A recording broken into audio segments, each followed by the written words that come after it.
L'argent est en train de devenir un danger, pas pour les investisseurs, pas pour les graphiques, mais pour le système qui est censé le faire circuler. Il y a quelques mois à peine, l'once tournait autour de 40 $. Aujourd'hui, elle frôle les 100. Fact. Au moment précis où cette analyse est enregistrée, le prix est de 94,17 $ l'once, un lundi 19 janvier 2026, en fin d'après-midi, pendant que les marchés rouvrent à l'étranger. En théorie, ce genre de prix devrait signaler un marché en pleine euphorie. En réalité, il produit l'effet inverse. Voici le paradoxe. Plus le prix monte, plus certains acheteurs disparaissent. Et en même temps, les vendeurs arrivent en masse. Si tu penses que des records historiques rendent le marché plus solide, c'est exactement là que l'erreur commence. Parce que ce qui est en train de se jouer ne concerne pas seulement le métal, ça concerne la liquidité, l'accès au cash et la capacité même des magasins à rester ouverts. Fact. Dans une seule journée, un magasin a acheté pour 500 000 $ de métaux précieux directement au comptoir, principalement de l'argent, en un jour. Rien n'était prévu. Des gens entraient sans arrêt pour vendre. Inférence. Ce genre de flux n'est pas un signe de santé, c'est un signe de tension extrême.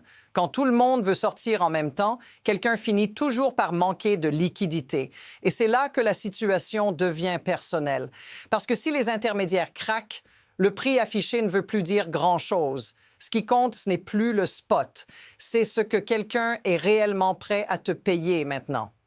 Beaucoup n'en parlent pas encore, mais certains commerçants le disent déjà clairement. Avec des prix qui montent aussi vite, tous ne vont pas survivre. Maintenant, garde ça en tête, parce que dans la suite, tu vas voir comment ce déséquilibre se crée, pourquoi il s'accélère, et surtout ce qui se passe quand un marché affiche des records, mais commence à manquer de cash. Ce qui se passe ici n'est pas un événement isolé. Fact. Le propriétaire du magasin le dit clairement. Quand l'argent a franchi les 50 $ l'once, quelque chose a changé. Les ventes ont commencé à ralentir, pas brutalement, progressivement. En parallèle, les ventes au public ont augmenté. Plus de gens voulaient vendre que d'acheter. À 50 $, c'était déjà un sommet nominal historique. À ce niveau-là, presque tout le monde est gagnant à la revente, sauf ceux qui ont payé des primes extrêmes. Puis tout s'est accéléré. Fact. Après 50, le prix a touché 60, puis 70, puis 80, avant de dépasser 90 $ l'once en très peu de temps. Au moment de l'enregistrement, le chiffre exact est donné à 94,17 $. Ce n'est pas une montée lente, c'est une poussée. Et quand un marché grimpe à ce rythme, les comportements ne suivent plus les modèles habituels. On pourrait croire que des prix aussi élevés attirent automatiquement plus d'acheteurs, mais observe ce qui se passe réellement sur le terrain. Fact. Le magasin parle d'un afflux constant de vendeurs, jour après jour, avec des volumes plus élevés que jamais. Inférence. Le marché ne se rééquilibre pas. Il se charge. Il accumule du métal plus vite qu'il ne peut l'écouler. Mais voici la partie que peu de gens regardent de près. Tout ce métal qui arrive doit être payé immédiatement, en cash, le même jour. Fact, 500 000 $ déboursés en une seule journée ont suffi à créer une tension immédiate sur les finances du magasin, malgré une activité jugée saine. Ce n'est pas un problème de demande à long terme, c'est un problème de timing. Alors pose-toi cette question. Si même un magasin actif, avec des acheteurs en ligne et des relations de gros, ressent cette pression, que se passe-t-il quand cette situation devient la norme partout? Parce que c'est exactement là que l'histoire commence à changer de vitesse. Il y a une affirmation forte au cœur de cette histoire. Quand le prix de l'argent explose, ce ne sont pas les investisseurs qui sont mis sous pression en premier, ce sont les intermédiaires. Fact. Le commerçant explique qu'avec un afflux massif de métal, il se retrouve avec plus d'inventaire que ce qu'on aime porter. Ce n'est pas une phrase anodine. Ça veut dire immobiliser des sommes énormes, immédiatement, sans garantie de revente rapide. Regarde le mécanisme. Fact. Après cette journée à 500 000 $ d'achat, la première réaction n'a pas été de célébrer. Elle a été de trouver en urgence un débouché. Le métal a dû être expédié à un grossiste pour libérer du capital, pas pour spéculer, pas pour attendre une hausse, juste pour pouvoir continuer à acheter le lendemain. Inférence. Dans ce marché, survivre ne dépend plus du prix futur, mais de la vitesse à laquelle tu peux transformer du métal en cash. Et là, remarque ce qui manque dans le discours dominant. Personne ne te parle du coût du capital. Fact. Le commerçant le dit clairement. Dans ce marché, le capital a un coût. Chaque jour où le métal reste sur les étagères, c'est de l'argent bloqué. Chaque hausse de prix rend le prochain rachat plus cher. Le succès apparent devient un piège logistique. Mais voici le point de bascule. Fact. Cette situation n'est pas unique à un seul magasin. Le commerçant observe des vidéos de collègues partout dans le pays confrontés au même problème. Trop d'argent qui entre, pas assez qui sort. Inférence. Quand un phénomène se répète à l'échelle nationale, ce n'est plus un cas particulier. C'est un signal systémique. Et maintenant, pose-toi la question que personne ne pose à l'écran. Que se passe-t-il quand les sorties se ferment en même temps que les entrées explosent? Parce que dans la suite, tu vas voir qu'une porte essentielle du marché est en train de se refermer. Et une fois qu'elle est fermée, tout le reste change. La situation s'intensifie quand une règle implicite du marché cesse de fonctionner. Pendant des années, quand les vitrines débordaient, il restait toujours une soupape. Fact. Les magasins pouvaient envoyer l'excès de métal aux raffineries. C'était la sortie de secours, le dernier maillon. Celui qui transformait l'inventaire en liquidité quand le flux devenait trop lourd. Mais cette normalité est en train de disparaître. Fact. Plusieurs raffineries, dont l'une des plus importantes du pays, ont annoncé qu'elles n'achetaient plus certains types d'argent, plus de 90 %, plus d'argenterie, plus de 40 % Kennedy, plus de 80 % canadiens, même les War Nickels, en une lettre. Porte fermée, sans négociation. Regarde ce que ça normalise. Des magasins qui, du jour au lendemain, n'ont plus d'issue industrielle, plus de solutions rapides pour recycler le métal en cash. Inférence. Ce qui était autrefois une routine devient un goulet d'étranglement.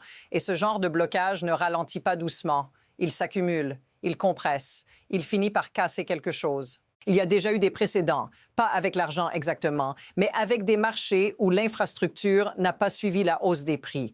Les flux se sont figés. Les acteurs les plus fragiles ont cessé d'acheter. Pas par choix, par manque de liquidité. Fact. Le commerçant le dit sans détour. À un certain point, des magasins vont devoir verrouiller leurs portes parce qu'ils n'auront plus de cash. Et voici ce qui devrait te mettre mal à l'aise. Ce scénario est en train de devenir normalisé pendant que le prix, lui, continue de grimper. Des records à l'écran. Des tensions en coulisses, deux réalités qui avancent en sens inverse. Et quand un marché commence à accepter cette contradiction, c'est généralement là que le récit officiel ne suffit plus. Parce que dans la suite, on va entrer dans la preuve la plus dérangeante, celle qui change définitivement la façon de regarder le prix affiché et la valeur réelle de ton argent. Voici maintenant la preuve qui fait basculer la perception. Fact. Même quand les raffineries acceptent encore certains métaux, les conditions se sont brutalement dégradées. Une des plus grandes raffineries du pays annonce payer jusqu'à 15 $ sous le prix spot pour de l'argent pur à 99,9 %. 15 $ sur un métal censé être en pénurie, selon le récit dominant. Regarde la contradiction. À l'écran, l'once affiche presque 95 $. Dans la réalité opérationnelle, la sortie industrielle te valorise à 80 $. Et encore, après les délais, après l'assurance, après le transport. Inférence, le prix que tu vois n'est plus le prix que le système peut absorber. C'est un prix théorique fragilisé par la logistique. Maintenant, observe le dilemme concret. Fact. Si un client entre avec 5000 onces d'argent, le magasin ne peut pas se permettre de les garder longtemps. Trop de capital immobilisé. Mais envoyer ce métal à une raffinerie à 15 $ sous spot signifie encaisser une perte à moins d'avoir acheté encore plus bas. Et offrir 20 $ sous spot au public n'est pas réaliste. C'est intenable socialement et commercialement. C'est ici que le marché se retourne sur lui-même. Fact. Le commerçant admet qu'il paie désormais jusqu'à 10 $ sous spot pour l'argent pur, non pas parce qu'il doute du métal, mais parce qu'il n'en a pas besoin. Trop d'inventaire, trop de risques. Inférence. Le prix ne reflète plus la valeur du métal, mais la rareté du cash. Et voici la phrase qui change tout. La vraie valeur de ton argent, c'est ce que quelqu'un est prêt à te payer.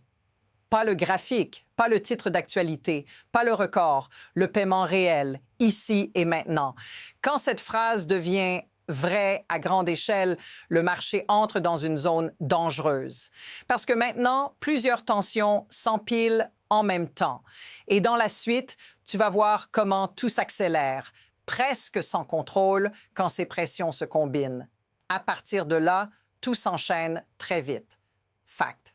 Les magasins continuent d'acheter massivement au public, jour après jour, pendant que les débouchés se réduisent. En parallèle, les conditions changent presque quotidiennement. Le commerçant explique avoir appliqué jusqu'à 4 grilles de prix différentes sur une seule semaine, simplement pour suivre ce que faisaient les grossistes et les raffineries. Rien n'est stable, rien n'est prévisible. Deuxième pression, fact. Certaines raffineries ne perdent plus avant plusieurs semaines, parfois 3. Pendant ce temps, le cash est immobilisé. L'inventaire s'accumule. Les coûts d'assurance et de transport continuent. Inférence, plus le prix de l'argent monte, plus chaque jour d'attente devient dangereux pour un commerçant. Troisième choc. Fact, malgré des prix records, la demande de détail ne compense pas l'afflux de ventes. Le commerçant le dit clairement, les ventes en volume restent solides, mais l'entrée de métal dépasse largement la sortie. Le système n'est pas à l'arrêt, il est saturé. Et un système saturé n'absorbe plus les chocs. Maintenant, regarde la vitesse à laquelle tout ça se produit. Un jour, les raffineries achètent. La semaine suivante, elles ferment la porte. Un jour, le spot affiche un record. Le lendemain, les prix de rachat chutent brutalement. Aucun amortisseur, aucun temps d'adaptation, juste une pression constante. Et c'est là que la vraie question surgit. Pas jusqu'où le prix peut monter, mais que se passe-t-il si cette mécanique continue encore 1 mois ou 3?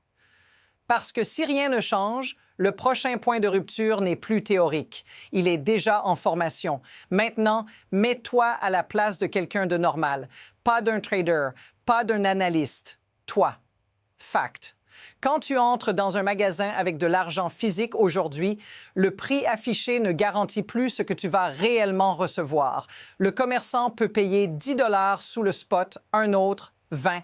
Un autre encore peut simplement refuser d'acheter, même métal, même jour, résultat totalement différent. Inférence. Pour le public, ça crée une confusion totale. Tu vois des records à la télévision, tu entends que l'argent n'a jamais valu aussi cher. Et pourtant, au comptoir, la réalité est froide. Ce n'est pas idéologique, ce n'est pas politique, c'est mécanique. Si le cash manque, la transaction n'existe pas. Fact, le commerçant le dit clairement. L'avantage d'un magasin local, c'est le paiement immédiat, le jour même. Pas 3 semaines plus tard, comme chez certains grands acteurs en ligne. Mais ce service a désormais un prix. Et ce prix, c'est une décote de plus en plus lourde. Ce n'est pas une arnaque, c'est une contrainte. Et c'est là que ça touche directement ta vie. Si tu dois vendre rapidement pour faire face à une urgence, le prix record ne t'aide pas. Ce qui compte, c'est qui a encore du cash aujourd'hui. Inférence, plus cette situation dure, plus la valeur réelle de l'argent devient locale, fragmentée, dépendante du stress financier de chaque magasin. Beaucoup de gens vont vivre cette scène sans l'avoir anticipée. Entrer confiant, sortir surpris, pas parce que le métal a perdu de la valeur, mais parce que le système autour est sous tension. Si cette situation te paraît familière, dis-le en commentaire, parce que ce n'est pas une exception. C'est en train de devenir la norme. Et maintenant, il faut prendre un pas de recul, parce que ce que tu vois ici dépasse largement l'argent. C'est un mécanisme de pouvoir, d'incitation et de rareté qui se met en place sous tes yeux. Ce qui permet à cette situation d'exister, ce n'est ni la panique, ni la spéculation seule. C'est la structure du système. Fact, le marché repose sur des intermédiaires qui avancent du cash réel pour un prix largement déterminé ailleurs, sur des écrans, par des contrats papier. Quand tout fonctionne, l'écart est absorbable. Quand la pression monte, cet écart devient une faille. Regarde l'incitation réelle. Les raffineries protègent leur trésorerie. Les grossistes ralentissent. Les magasins locaux portent le risque. Inférence. Le système pousse le stress vers l'acteur le plus proche du public, celui qui ne peut ni différer le paiement, ni imposer des délais, ni se couvrir facilement. C'est silencieux, mais c'est brutal, ajoute à ça le spectacle. Fact.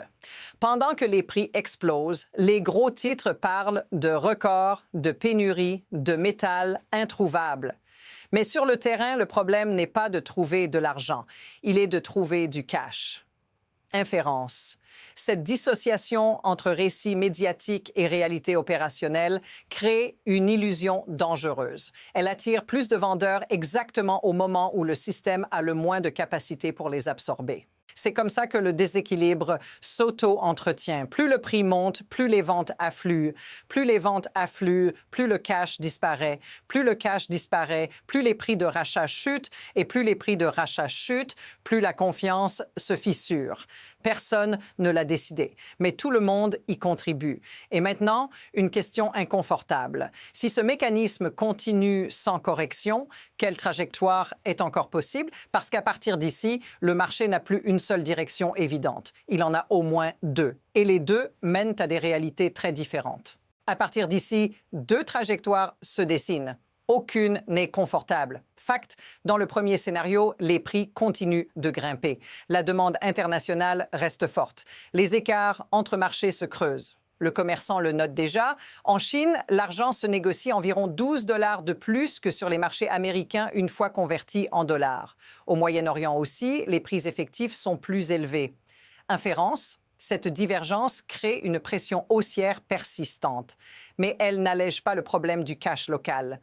Dans ce scénario, les vitrines continuent de se remplir. Les vendeurs affluent. Mais de plus en plus de magasins réduisent leurs rachats, paient beaucoup plus sous le spot ou arrêtent tout simplement d'acheter. Le prix monte. L'accès au marché se rétrécit. Le métal vaut plus, mais il devient plus difficile à transformer en argent liquide. Le second scénario va dans l'autre sens. En fait, le commerçant décrit comment les banques et acteurs du marché papier ajustent les exigences de marge sur les contrats à terme. Ceux qui ne peuvent pas suivre sont forcés de vendre. Ça fait baisser le prix temporairement, puis il remonte.